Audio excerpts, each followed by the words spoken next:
Hope. एखादी गोष्ट व्हावी आणि ती खरंच होईल हा जो विश्वास आहे त्याला आपण होप असे म्हणतो.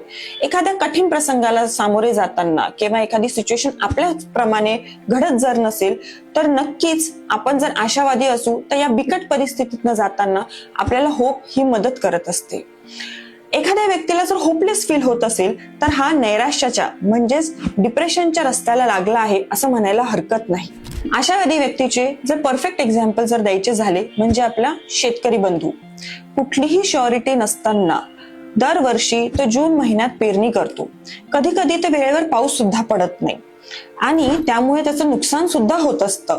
तरीही आशावादी राहून कुठलीही आस न गमावता तो परत पेरणी करतो. हे परफेक्ट एक्झाम्पल आहे आशावादी व्यक्तीचे. तर मित्रांनो, आपल्याला कुठलीही बिकट परिस्थिती, एखाद्या संकटाला सामोरे जाताना किंवा नैराश्यामध्ये जर आपल्याला होप असेल तर आपण सातत्याने प्रयत्न करत राहतो. त्यामुळे आपली होप नेहमी जिवंत ठेवा अँड लिव्ह युअर लाईफ.